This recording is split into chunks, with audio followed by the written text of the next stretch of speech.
Okay. So I'm curious now. What were the outcomes of some of those conversations? Self-satisfactory. It's self-satisfactory for you doing a PT. Yeah. On what level? You don't ever realise it until you flip it around and you kind of think, I did that, like I made that person happier, I made them lose weight, I made them do those kind of things. And you're like, that's pretty cool. Like, quite glad I did that. Yeah. They're in debt to you. Yeah, forever. Okay. All right. What else? Any other conversations that Gives you like a sense of power because you've got more knowledge than them. Okay. And like for me, I find it quite a good thing if I can tell someone something new every day.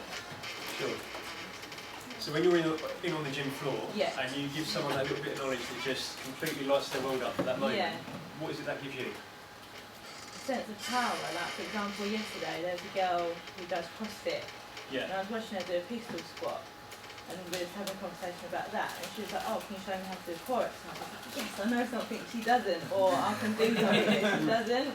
So that was quite nice. Sure. And the fact that she kept asking questions showed that she was interested. So okay.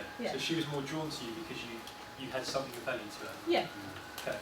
So this whole thing about power is being able to provide something of use to people. Yeah. Okay. All right.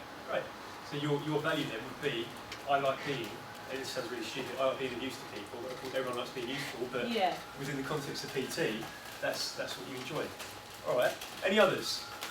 You spoke about like what gets you out of bed in the morning, being that you know that your client is going to be there at the gym waiting for you, so it's being in a position of reliability, it's having someone that you know has made that effort to come and see you. I guess that gives you a sense of self-worth, but also a knowing that, if you take a day off, not only does it affect you, but actually you could be potentially affecting 6 people's weeks or days, or it gives you that kind of like, I'm really important to them, I really need to get up and need to be there. Yeah, there's something about being a personal trainer. It's like if you stand at the side of a pond and you throw a pebble in and you watch how far the ripples go, that same sort of thing there. You don't turn up for that one person, how does that affect their day or their week? Yeah. Alright, whereas you're there, then how do they go on and affect other people, right? It's kind of, you choose to be positive or negative in how you impact what goes on around you. Okay, alright, any others? Closing up shop. I was going to say, obviously you can say about satisfaction of the results, but for me it's just something I really enjoy anyway, training. So like, even if I didn't want to PT, I train all the time. So the fact that I can get paid for something I enjoy doing anyway, and like I was saying as well, it's a bit like sadistic. I'll do a boarding workout, love it, and then think I can't wait to put the pain on someone else. So like, I just say that, Phil. It's weird.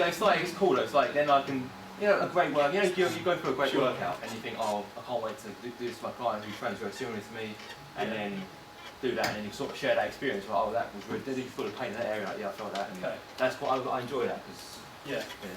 Okay. That's me anyway. All right. That's an interesting example. Okay, so if we're all feeling like we're slightly more reconnected with the reason why we became a PT and the reason why we enjoy what we do, then the next question to answer is how. So how do you satisfy that purpose that you've just identified within yourself? What are the things that you do that allows you to satisfy your purpose? How does it influence the way you deliver PT? Okay.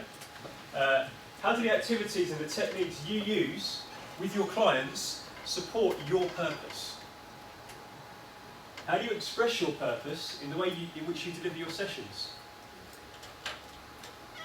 How do you express your purpose in the advice, the tips, the dietary guidelines that you might give to your clients as well? These are now where we start taking the conversation. You've got to that point, you know what it is you enjoy about being a PT. Now let's go on and say, how does that influence and affect how you do everything else? And it might be that in the process of this, you realise, do you know what, there's some things I do as a PT that don't fit. It's not quite authentic to me. In which case, that's a great moment of reflection for you. And there are other things that you might stop and think, I should probably do more of this, and that becomes a development opportunity as well. All right, let's go. Let's see. How? Answer that second question.